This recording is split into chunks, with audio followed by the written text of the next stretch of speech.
Come on, Millie. It's the emergency recess alarm. Give us a minute. I've got a couple of things here I need to sort out first. But you're supposed to dial 999 and say we've got a cardiac arrest. Well, pretend to. I mean, it's only a drill, isn't it? So I'm pretending. How do you know it's only a drill? Because Dr. Fideo asked me to cancel all the appointments between 9 and 9:30 this morning. You took your time, Charlie. Sorry, Rufus. I was getting ready for a bond-up. You ought to give us some warning there's going to be one of these. What would be the point of that? You're supposed to pretend it's the real thing. Is Millie coming? In a minute. She's pretending to call for an ambulance. Well, at least she takes it seriously. What do you think you're doing, Evelyn? I thought it was a fire drill.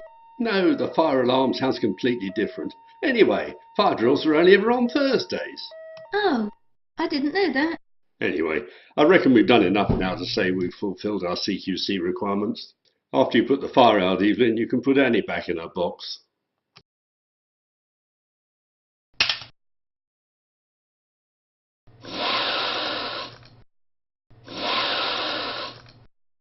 I don't think the nurses are very pleased with all these drills, you know, Rufus.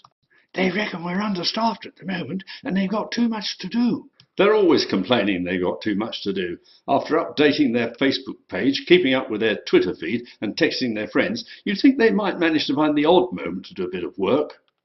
How's that new nurse getting on, Rufus? Who? Sharon? She's absolutely bloody useless. Seems she's either got premenstrual tension, she's menstruating, or she's got post-menstrual depression. And if the couple of days in between aren't a weekend, she's got a hangover. Sometimes those girls at reception drive me to distraction. However many times I tell them, they keep double booking patients because Mrs. Grotter's only got a crown off and she's going on holiday tomorrow. Then when she gets in the surgery, she spends 5 minutes getting herself comfortable in the chair, only to find she's got to get up again to get her crown from the bottom of a bloody handbag she's left over the other side of the room. Finally, she gets settled, and guess what? Her upper left tooth, which had a PJC, has bloody well fractured off flush with the gum. What the fuck am I supposed to do with that in the few minutes surgery time she's been given? I've already got one patient going numb, and Mr. Pants complaining it's 1 minute past his appointment time and he's got a train to catch. They're only trying to be helpful to the patients, Rufus. Yeah, well, it won't help them if I fucking well drop down dead, will it?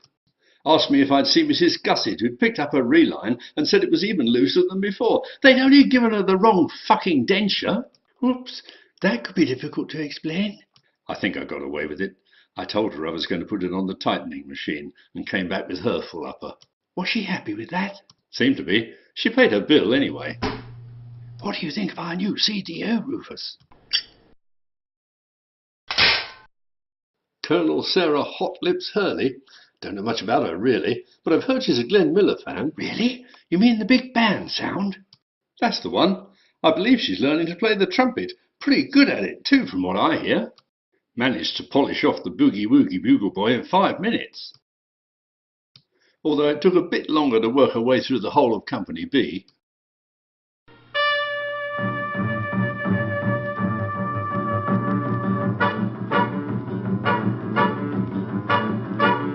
He was a famous trumpet man from out Chicago way. He had a boogie style that no one else could play. He was the top man at his craft.